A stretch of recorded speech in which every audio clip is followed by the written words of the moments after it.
दोस्तों, स्वागत है आपका माइक्रो टिप्स में। आज की वीडियो में हम लोग देखेंगे कि what is the difference between story board and interface builder. Okay, मैं आपको एक चीज़ बता देता हूँ। इनिशियली जब एप्पल लॉन्च किया तो इंटरफेस डिज़ाइनिंग के लिए स्टोरी बोर्ड नहीं था। फर्स्ट उन्होंने लॉन्च किया था NIV।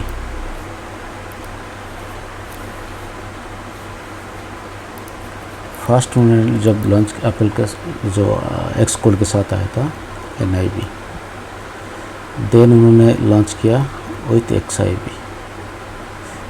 देन जो इंटरफेस डिज़ाइनिंग करने के लिए उन्होंने लॉन्च किया स्टोरी बोर्ड।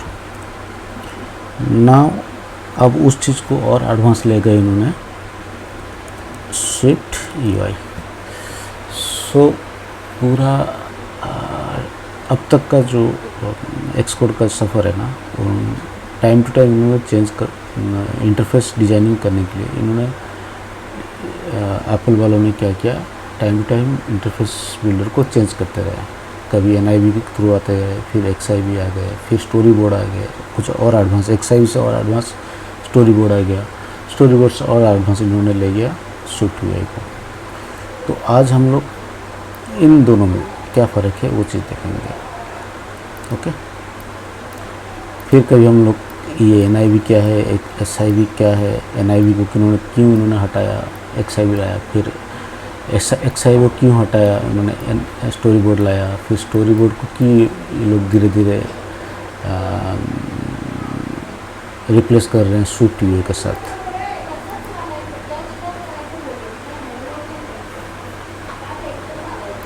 ओके, सो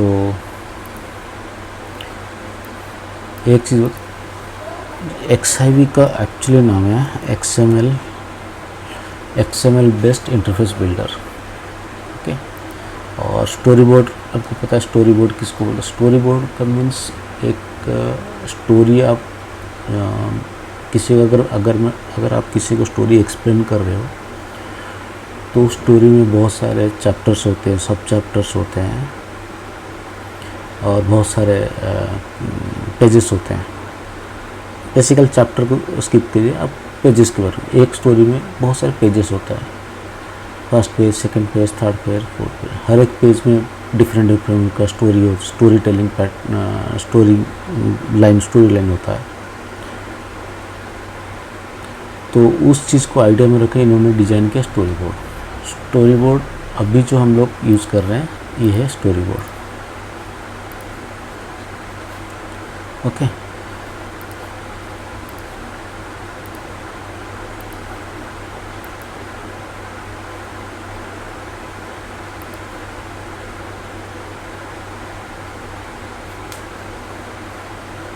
ये रहा,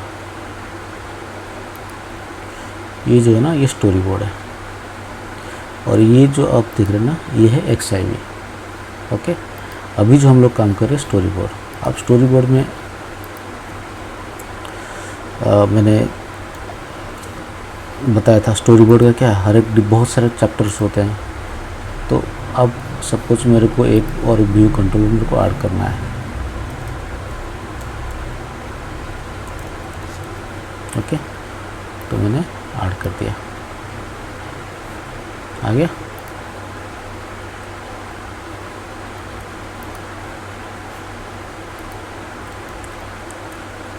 और एक मैंने ऐड कर दिया।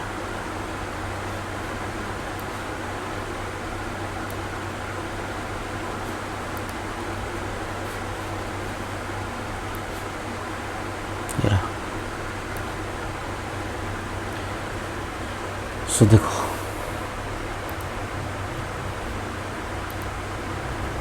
ये है स्टोरी बोर्ड।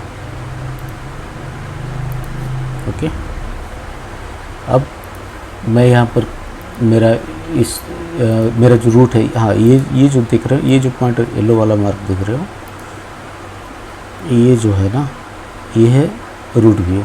मतलब स्टार्टिंग पॉइंट ये है आपका, एक मिनट में आपको उसका ये दिखाता हूँ।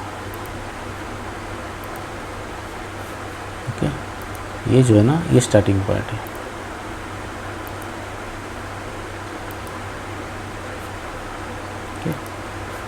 स्टोरी बोर्ड एंट्री पॉइंट दिख रहा है यहाँ पर, सॉरी मैं इधर देता हूँ। स्टोरी बोर्ड एंट्री पॉइंट ये रहा। अब ये एंट्री पॉइंट है, फिर आप यहाँ से नेविगेट करोगे, यहाँ इस स्क्रीन पे यहाँ से नेविगेट करोगे, यहाँ से नेविगेट करोगे, यहाँ से, या फिर आप स्टोरी बोर्ड से आप जिस भी स्टोरी बोर्ड पर आप जा सकते हैं। मीन्स ये आपका फर्स्ट पेज है, ये आपका सेकंड पेज हो गया, ये आपका थर्ड पेज हो गया, ये आपका फोर्थ पेज हो गया, या फिर वो ये 1, ये 2, ये 3, ये 4, इस तरह भी जा सकते हैं। ओके, तो ये रहा आपका स्टोरी बोर्ड। एक स्टोरी बोर्ड में बहुत सारे मल्टीपल व्यू कंट्रोलर्स आप ऐड कर सकते हो। और पहले ही लास्ट वीडियो में मैंने बता दिया था कि एक व्यू कंट्रोलर में मल्टीपल्स व्यूज़ हो सकते हैं।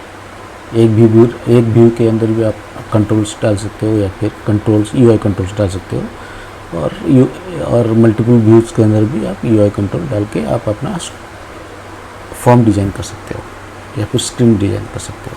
ओके, ये एक स्क्रीन का काम है, ठीक है। अब अगर मल्टीपल डिज़ाइन करना है क्या है, तो आप मल्टीपल डिज़ाइन कीजिए। तो ये कम्प्लीटली पूरा ये जो है ना, ये पूरा एक स्टोरी बोर्ड हो गया। ये जो है ना, ये पूरा एक स्टोरी बोर्ड हो गया। ओके, अब प्रॉब्लम, अब इन्होंने क्यों लाया स्टोरी बोर्ड को, मैं बताता हूँ। चलिए मैं यहाँ पर एक ऐड कर देता हूँ, न्यू फाइल।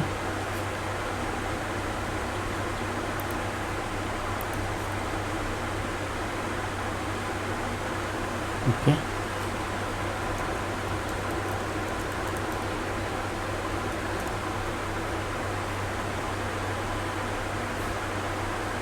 ये आपका XIV फाइल।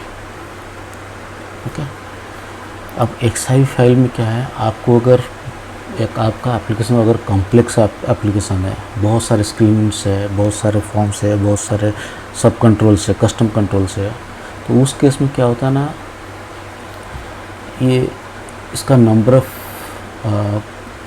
बहुत ज़्यादा बढ़ जाता है। उससे क्या होता है ना, एक कन्फ्यूज़न होता है, एक कैओस की तरह का एक मैसअप हो जाता है कि कौन सा कस्टम कंट्रोल है, कौन सा मेन कंट्रोल है।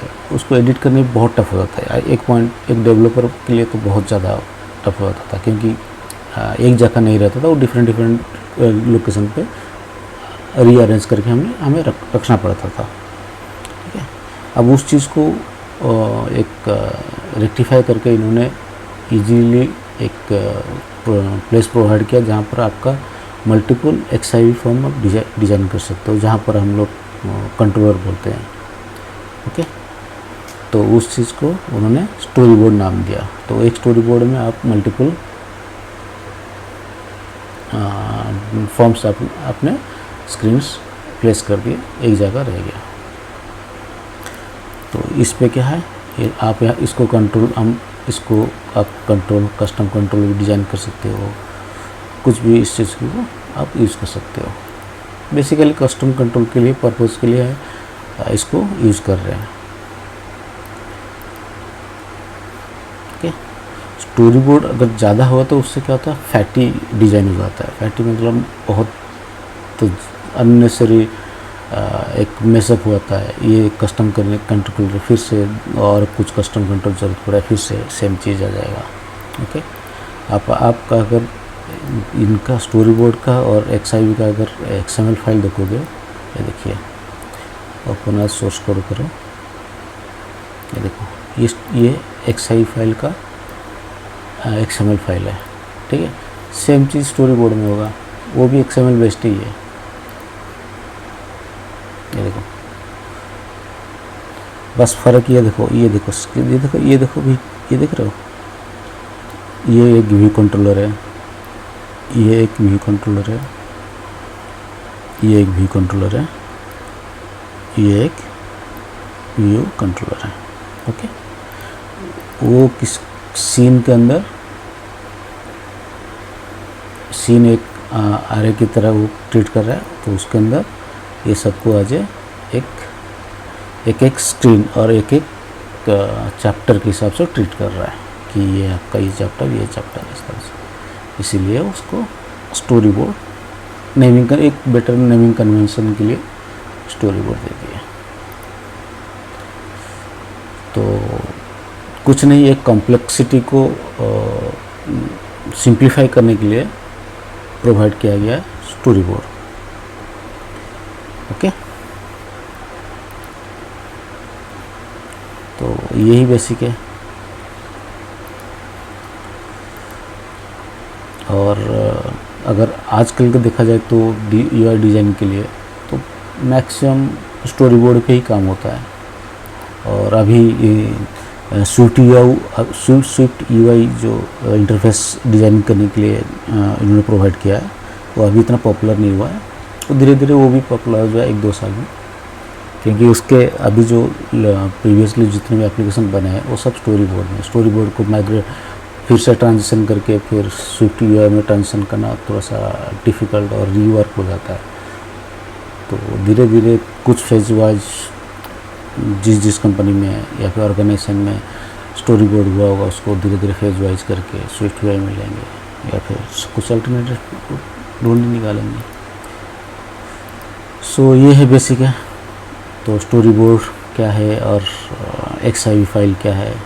ओके, तो अगर मैं ओवरव्यू देखा जाए तो story board is the collection of XIV। गलत नहीं है, क्योंकि एक स्टोरी बोर्ड के अंदर आप कई सारे कंट्रोल को डिज़ाइन कर रहे हो, कई सारे व्यू कंट्रोलर्स को आप ऐड कर रहे हो, लेकिन जबकि एक XIV के अंदर आप एक ही व्यू कंट्रोल को आप उसको डिफाइन कर सकते हो। हाँ, और एक चीज़, जब भी प्रीवियसली हम लोग जब स्टोरी XIV को डिज़ाइन करते थे तो उसके लिए ये स्टोरी बोर्ड हो गया। और दूसरी बात है, उसके लिए अलग से कोकोआ टच क्लास हम लोग डिफाइन करते थे और फिर इसको मैपिंग करते थे XIV फाइल के अंदर।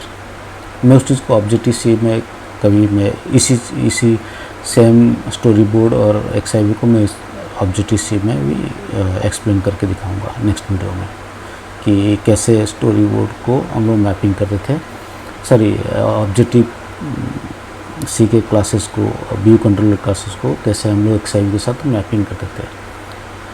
फिर बाद में उन्होंने जैसे XIV फाइल क्रिएट करते हुए simultaneously do you need XIV files और do you need cocoa touch classes, फिर उनको ऑप्शन देना शुरू कर दिया।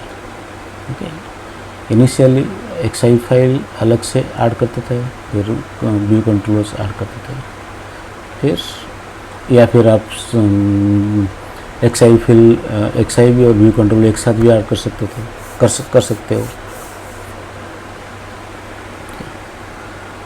तो इसमें ज़्यादा कन्फ्यूजन मत होइए। तो story board is better option now.